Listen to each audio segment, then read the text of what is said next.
Number 5. Patents Bill, committee stage. I declare the House in committee for consideration of the Patents Bill. Mr. Chairman.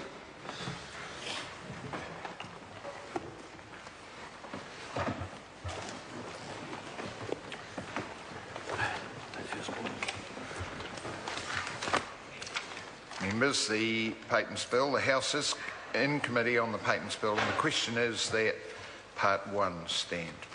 Mr. Chair. Claire Curran. Thank you, Mr. Chair. There's a real story to tell about this bill, the Patents Bill, and it's a story about patience and tenacity. And the tenacity is particularly the tenacity of a growing economic force in New Zealand, which I would like to call the vanguard of the new economy. These are the software developers who could also be described as our new frontiers people, the forgers and the creators of our new economy. It's a story of progressive law, and we have actually got there. And this might seem like an unusual thing for a member of the Labour opposition to say, but this is a progressive law. We have finally got there. It's taken 3.5 years, Mr. Chair, to get here, but it does appear that we are here today discussing in the committee stage the Patents Law and the revision of the 1953 Patents Act. When the Commerce Committee reported back to the House on the Patents Bill on the 30th of March 2010, it was the product then of parliamentary work at its best. The repeal of an act that was clearly out of date, and that was the Patents Act of 1953, which was modelled on a United Kingdom Act from 1949. It certainly did need revamping. It was very out of date. And the revamped Act proposed a regime to align the criteria for granting a patent with international practice. It aimed to promote innovation and economic growth while also providing a balance between the interests of inventors and patent owners and also society as a whole.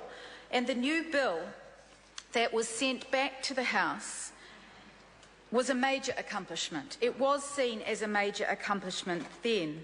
At the heart of that bill and the changes to it was a commitment to provide a real incentive to help grow the New Zealand economy through its software industry and through its weightless economy.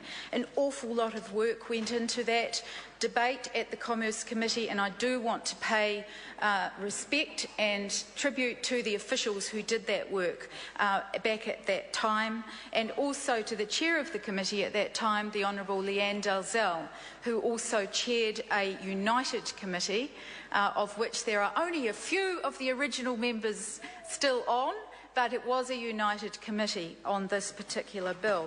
That committee did a very good job of working through all the issues, sending those issues back to the officials to go away and do more work.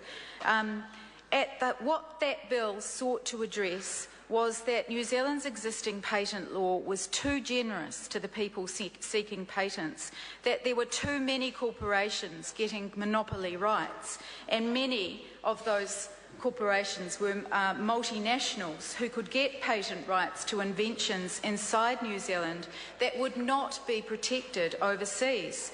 That discouraged innovation and growth, the committee felt, which was the last thing that we wanted to do as a nation. And in relation to software, that was to have more software companies being taken to court and tied up for years to stop those companies from inventing new software because of the threat of patent lawsuits. Mr. Chair, when that bill came back to the House in 2010, the Commerce Committee proposed something groundbreaking and innovative. The committee proposed, after hearing much evidence, discussing in depth with officials, to exclude software as being patentable. It was one of a number of exclusions that were proposed. Those exclusions included methods of medical treatment of humans, human beings and biological processes for the generation of human beings, plant varieties, inventions whose commercial exploitation would be contrary to morality or public policy, and computer programs. Now, this was historic. This was the first time a piece of law in the world that we knew of included such a proposal, and it was seen as being groundbreaking. And Mr. Chair,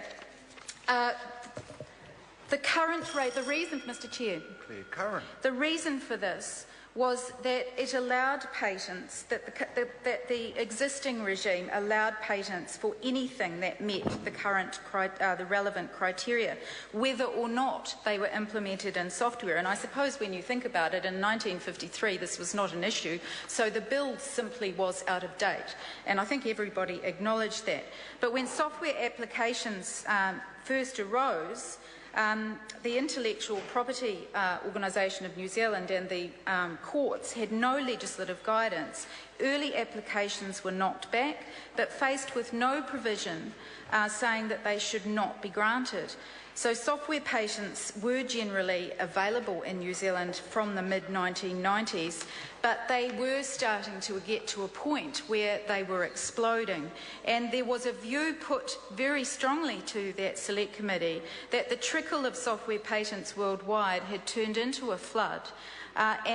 So it was decided that our patent law would come into the 21st century and that software patents would be on the agenda.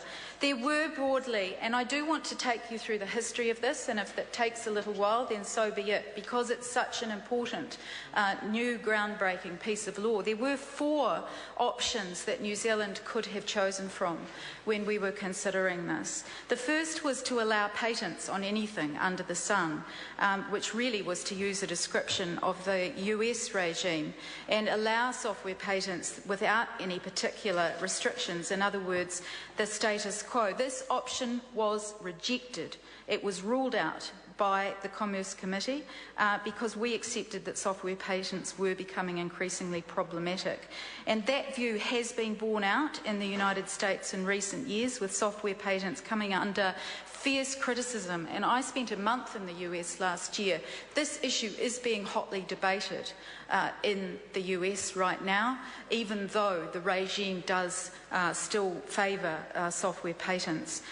It even has been acknowledged by the President Obama, and the studies highlighting the economic and innovative harm that software patents are causing. The second option was to implement a partial or a weak exclusion of what software patents, as the European Union has done. It has been contended that this is unlikely, that this is what the European Union actually intended, but this is what they've ended up with as a result of the now infamous as such provision, which has received a lot of coverage in New Zealand. It's one little phrase that has received a lot of debate as to what it actually means. It is a term that is vague and has effectively negated the software patent exclusion in the European Union, led to much confusion and criticism. The third option was to implement a broad, strong exclusion of software patents, such as in the UK.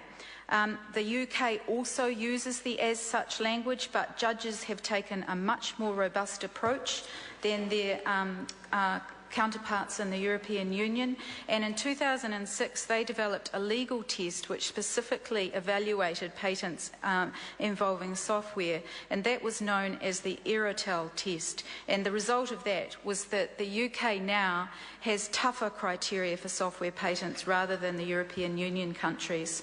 And the fourth option, which was what the Commerce Committee actually decided back in 2010, was to chart our own course, take a new way forward and to clearly exclude software patents. This was the preferred option of many of the submitters, who, particularly the New Zealand Kiwi innovators who appeared before the Select Committee. But there was a lot of concern around whether this would give rise to international trade obligations.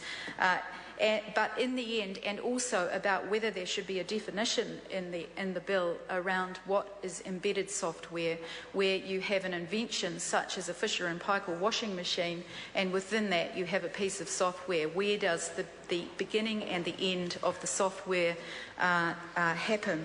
But it was considered by the Select Committee that it was simply to exclude altogether the definition of the software from being patentable, and we asked that IPONS would be writing the guidelines as to the embedded software.